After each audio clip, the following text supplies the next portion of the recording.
उन्होंने डिसाइड किया कि हम हिंदुस्तान को आज़ाद करके और हिंदुस्तान में मुल्क जो है हिंदुस्तानियों के हवाले करके चले जाएंगे। तो उसके तहत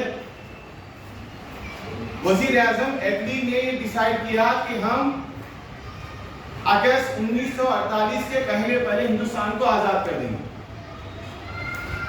जैसे जैसे वक्त गुजरता चला गया और जब 1945 के बाद माउंटबेटन हिंदुस्तान के गवर्नर जनरल बनकर आए, उन्होंने ये फैसला लिया कि हम जो है अगस्त 1948 नहीं बल्कि अगस्त 1947 के पहले हिंदुस्तान को आज़ाद कर देंगे।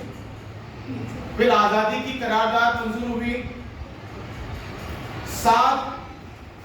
4 जुलाई 1947 को वजीर आजम एटली ने ब्रिटिश पार्लियामेंट में हिंदुस्तान की आज़ादी का बिल पेश किया और 15 जुलाई सन 1947 को ब्रिटिश पार्लियामेंट में हिंदुस्तान की आज़ादी का बिल मंजूर किया गया, यानी हिंदुस्तान को आज़ादी दी जाएगी, ये फैसला कंफर्म हो गया।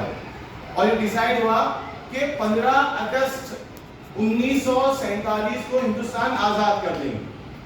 अब ये एक साल पहले लेने की वजह ये थी माउंटबेटन को ये डर था कि अगर हिंदुस्तान आज़ाद करेंगे, हिंदुस्तान की तकसीम करेंगे तो बहुत बड़ा हादसा, दंगे फसादात, वायलेंस होगा, खून खराबा होगा, तो जल्द करके लोगों को वो तमाम चीज़ों का सामना न करना पड़े तो फौरन आज़ाद करके हम निकल जाएंगे। लेकिन ऐसा नहीं हुआ। बिल मंजूर हुआ, 15 अगस्त की तारीख भी तय हुई। उसके बाद विलायत से यानी यूरोप से एक शख्स को बुलाया गया, इसका नाम है रेडक्लिफ। रेडक्लिफ एक रिटायर्ड जज है अंग्रेजों का, जो कभी हिंदुस्तान नहीं आया था और उसे हिंदुस्तान के बारे में कुछ भी मालूमात नहीं। तो ऐसे अनजान शख्स को जानबूझकर अंग्रेजों ने पार्टीशन यानी तकसीम करने का मामला सौंपा, यानी कहां से लाइन खींचना है ये एक अनजान शख्स को दिया गया काम, रॉडक्लिफ को, जो रिटायर्ड जज है। डिसाइड ये हुआ कि मुस्लिम अक्सरियत वाले इलाकों को पाकिस्तान बनाया जाए, यानी जहां मुसलमानों की तादाद, जिन जिलों में मुसलमानों की तादाद ज्यादा है वहां पर उन इलाकों को मिलाकर पाकिस्तान बनेगा और जहां हिंदुओं की आबादी वाले इलाके ज्यादा हैं, जिले ज्यादा हैं, वो हिंदुस्तान बनेगा। तो इस तरह से हिंदुस्तान और पाकिस्तान कैसे बनाना है डिसाइड हुआ। अब हिंदुस्तान का नक्शा उस वक्त देखेंगे तो हिंदुस्तान के शुमाल मगरिब में जो आज का पाकिस्तान है वहां मुसलमानों की आबादी ज्यादा थी, वहां हिंदू भी रहते थे लेकिन मुसलमानों की आबादी हिंदुओं से थोड़ी ज्यादा थी। इसके अलावा हिंदुस्तान के मशरिक में, जिसे आज आप बांग्लादेश कहते हैं, वहां पर भी मुसलमानों की आबादी ज्यादा थी हिंदुओं के मुकाबले में। तो डिसाइड ये हुआ कि हिंदुस्तान 2 हिस्सों में तकसीम किया जाएगा। ब्रिटिश इंडिया, बरतानवी हिंदुस्तान जो है 2 हिस्सों में तकसीम होगा। एक हिंदुओं की आबादी वाला, मेजॉरिटी वाला हिंदुस्तान और पाकिस्तान। अब 2 अलग अलग इलाके हैं, एक शुमाल मगरिब में है जो आज का पाकिस्तान है और मशरिक में एक है बांग्लादेश, जिसको उस जमाने में मशरकी पाकिस्तान कहते थे। तकसीम हुआ, एक बना मगरबी पाकिस्तान और एक बना मशरकी पाकिस्तान। 14 अगस्त सन 1947 को पाकिस्तान आजाद हुआ। उसी के साथ हिंदुस्तान की तकसीम कर दी गई। एक अनजान शख्स ने, जिसका नाम रेडक्लिफ है, उसने एक कमरे में बैठकर कई हफ्तों तक लाइन खींचने का काम शुरू किया और ये लाइन उसने जमीन पर नहीं खींची, वो लाइन उसने हिंदुस्तानी लोगों के दिलों पर खींची। आजादी की तहरीक हिंदू और मुसलमानों ने मिलकर लड़ी थी। गंगा जमुना तहसीब के तहत 1857 की बगावत, हिंदुस्तान की जंग आजादी, सब लोगों ने मिलकर लड़ी थी। लेकिन जब पाकिस्तान बनने का डिसाइड हुआ, ये इत्तेहाद खत्म हुआ, एक दूसरे को शक की निगाह से देखा जाने लगा और मुल्क तकसीम हुआ मजहब की बिना पर, जो नहीं होना चाहिए था। मजहब की बिना पर लोगों को बांटा गया, लोगों के दिलों को बांटा गया, लोगों में जो दूसरा ताल्लुकात थे उसको बांटा गया। उस वक्त हर चीज का बंटवारा हुआ, हर चीज का बंटवारा हुआ। ऑफिस में जो रिकॉर्ड था अंग्रेजों के पास, उसका भी डिवाइडेशन हुआ। अंग्रेजों ने जो दौलत छोड़कर चले गए उसका भी डिवाइडेशन हुआ। अंग्रेजों की गवर्नर जनरल की एक बग्गी थी, घोड़ा गाड़ी होती है, तो वो घोड़ा गाड़ी पे बैठकर जो है गवर्नर जनरल दिल्ली में अपने ऑफिस को आता था, उसका भी डिवाइडेशन हुआ। अब डिवाइडेशन कैसा करना है, आधा आधा तो नहीं हो सकता है। तो हिंदुस्तान और पाकिस्तान के उस वक्त के सियासतदानों ने क्या किया, आपस में बात की और डिसाइड हुआ कि हम क्या करते हैं, टॉस करते हैं, सिक्का उछालते हैं, और सिक्का जिसके हक में जाएगा वो बग्गी उसको दी जाएगी। तो उस वक्त जो सिक्का उछाला गया वो हिंदुस्तान के हक में गिरा, तो वो बग्गी जो है हिंदुस्तान के हक में आई। यानी बताना मकसद था हर चीज का बंटवारा, हर चीज का। कुछ लोगों को मालूम था तकसीम हो रहा है, बहुत सारे लोगों को नहीं मालूम था तकसीम मतलब क्या। सुना है नाम तकसीम हो रहा है, पाकिस्तान बन रहा और हिंदुस्तान बन रहा, लेकिन क्या होता है आगे बहुत सारे लोगों को नहीं मालूम। कुछ मतलब परस्त सियासतदानों ने अपने मफाद के लिए मुल्क को तकसीम किया। सदियों से चली आ रही तहजीब, गंगा जमुना तहजीब को कुछ मफाद परस्त सियासतदानों ने अपने फायदे के लिए तकसीम किया। लोग हिंदू जो उस वक्त शुमाल मगरिब में रहते हैं, जो आपका पाकिस्तान है, वहां रहते हैं, तो उन्होंने ये डिसाइड किया कि हम पाकिस्तान में रहेंगे, हम हिंदुस्तान में रहेंगे।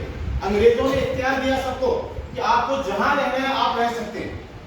हिंदुस्तान में अगर मुसलमान रहना चाहते हैं तो इजाजत मिली, पाकिस्तान में अगर हिंदू रहना चाहते हैं उनको भी इजाजत मिली, आप यहाँ रहो या हिंदुस्तान जाओ, सब कुछ इख्तियार लोगों को दिया गया।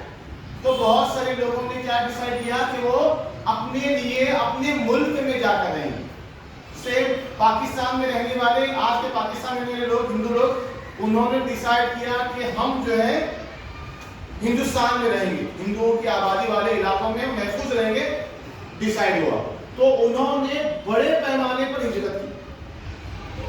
इंसानी तारीख की जो बड़ी हिजरतें हुई हैं उसमें से एक बहुत बड़ी हिजरत ये है, तकरीबन कम और बेश 20 से 25 लाख लोगों ने इधर से उधर और उधर से इधर हिजरत की। एक बहुत बड़ी आबादी 15 अगस्त के बाद अपने मुल्क को पहुंचने के लिए हिजरत शुरू कर दी, और यहाँ से हमारे मुल्क हिंदुस्तान से बहुत सारे लोगों ने डिसाइड किया कि वो मुसलमानों का मुल्क बन रहा है तो हम वहां जाकर रहेंगे, हमारा मुल्क है वहां जाएंगे। तो यहाँ से वहां आना शुरू हुआ। ऐसे कई वाकयात हैं। मैं कल पढ़ रहा था, कुछ वीडियो मैंने देखे हैं, तो जब मैं वो सुन रहा था वीडियो तो मुझे एक्चुअली रोना आ गया। जब वहां से ट्रेन में बैठकर, बैलगाड़ियों में बैठकर चलते, वहां के हिंदू लोग यहाँ आए और यहाँ के मुसलमान वहां जा रहे, तो एक ट्रेन पर हमला हुआ, हिंदुओं से भरी हुई एक ट्रेन आ रही थी, उस ट्रेन पर मुसलमानों ने हमला किया और ट्रेन के लास्ट के 3 डिब्बे जो लोगों से खचाखच भरे हुए थे, ऊपर बैठे हुए थे, ऐसे 3 डिब्बों से भरे हुए लोगों का कत्लेआम किया गया। ये सिर्फ हिंदुओं के साथ नहीं हुआ, ये मामला मुसलमानों के साथ भी हुआ। यहां से बैठकर अपने मुल्क की तलाश में जब लोग निकले, चलते निकले हुए, बैलगाड़ी में निकले, जिसको ट्रेन मिली ट्रेन में निकले, जिसको बस मिली बस में निकले, तो ट्रेन में यहां से जाते वक्त हिंदुओं की आबादी वाले लोगों ने, जो एक ग्रुप था मुसलमानों का भी, कुछ शरपसंद मुसलमान, तमाम लोग नहीं थे इसमें, कुछ शरपसंद मुसलमान और कुछ शरपसंद हमारे राजरानी वतन, यानी इधर के लोग और उधर के लोग जो शरपसंद है, उन्होंने वहां हिंदुओं को ये किया और यहाँ मुसलमानों की जाती हुई ट्रेन पर हमला करके मुसलमानों का कत्लेआम कर दिया। तकरीबन ऑफिशियल रिकॉर्ड के हिसाब से 2 लाख लोगों का कत्ल हुआ, 2 लाख लोगों का कत्ल हुआ। इसके अलावा नौजवान लड़कों को, बच्चों का गांव में जाकर पूरे गांव के गांव कत्लेआम होते थे। कई औरतों की अजमत दरी की गई। तकरीबन ऐसे 1 लाख वाकयात है जो ऑफिशियल है, अनऑफिशियल पता नहीं कितने। 1 लाख लोगों का 2 लाख लोग मारे गए और 1 लाख औरतों की अजमत दरी की गई। शायद शैतान को भी उसको शर्म आ रही होगी कि इंसान जो इतना गिर सकता है, इतना खून खराबा हुआ। ये हुआ जब पाकिस्तान बना, मशरकी जो मगरबी पाकिस्तान वहां पर, और इधर यहाँ भी कलकत्ता के पास जो बांग्लादेश बना, यहाँ भी हुआ। माउंट बेटन को अंदाजा था तो उसने क्या किया, अंग्रेज गांधी जी को बुलाया और गांधी जी कहा कि आप मशरकी पाकिस्तान उधर जाए कलकत्ता की तरफ, और मैं यहाँ 60,000 फौज लेकर पंजाब पहुंचता हूँ। और उसका असर ये हुआ कि गांधी जी की वजह से बंगाल में जो दंगे शुरू हो गए थे कुछ हद तक कंट्रोल हुए, ज्यादा खून खराबा नहीं हुआ। गांधी जी की वजह से बंगाल में ज्यादा खून खराबा नहीं हुआ। गांधी जी को ये बहुत बड़ी कामयाबी है, उनकी कंधों पर उनको उनके आया हुआ है कि उनकी वजह से बंगाल में ज्यादा खून खराबा नहीं हुआ। लेकिन वहां पाकिस्तान, मगरबी पाकिस्तान जो बना, वहां बहुत सारा खून खराबा हुआ। खैर, ये एक बहुत दर्दनाक दास्तान है। कई लोग इस खुशी में निकले कि हम हमारे मुल्क पहुंचेंगे, लेकिन 2 लाख लोग से ज्यादा ऐसे थे जो अपने मुल्क को कभी पहुंच ही नहीं पाए, रास्ते ही नहीं मारे। बहुत सारे वाकयात, बहुत सारी मिसालें हैं, लेकिन वक्त की कमी की वजह से मैं इसको सिमट रहा हूँ। जब आप उसको और गहराई से, अगर वक्त ज़्यादा मिला इंशाल्लाह आगे और मौका मिला तो इसको डिटेल अगर बात करना हुआ तो ऐसे बहुत सारे वाकयात हैं जिसकी वजह से आज भी ये तमाम चीज़ें हुई सियासतदानों की वजह से। आज भी हिंदुस्तान और पाकिस्तान के लोग मिलकर रहना चाहते हैं, लेकिन हमारे आज के सियासतदान उस वक्त के भी और आज के भी ये लोगों को मिलाना नहीं चाहते। लोगों के दिलों में नफरतें नहीं हैं। सियासतदान लोगों का जहन ऐसा बना रहे हैं, लोगों के दिलों में नफरतें पैदा कर रहे हैं। एक जमाने में लोग मिलजुल कर आज़ादी की तहरीक लड़े, लेकिन पार्टीशन ने और बंटवारे ने लोगों के दिलों में नफरत को बहुत ज़्यादा बढ़ावा दिया, और आज तक वो नफरत और वो तकसीम आज भी कायम है। एक बहुत तवील टॉपिक है ये, तो मैं अपनी बात खत्म करूंगा। मुझे महिला महाविद्यालय के प्रिंसिपल मैम मोहतरमा फरजाना आपा ने यहाँ बुलाया और मुझे यहाँ बोलने का मौका दिया, मुझे इज्जत दी, इसका शुक्रिया अदा करता हूँ और मैं अपनी बात खत्म करके अपनी जगह लेता हूँ।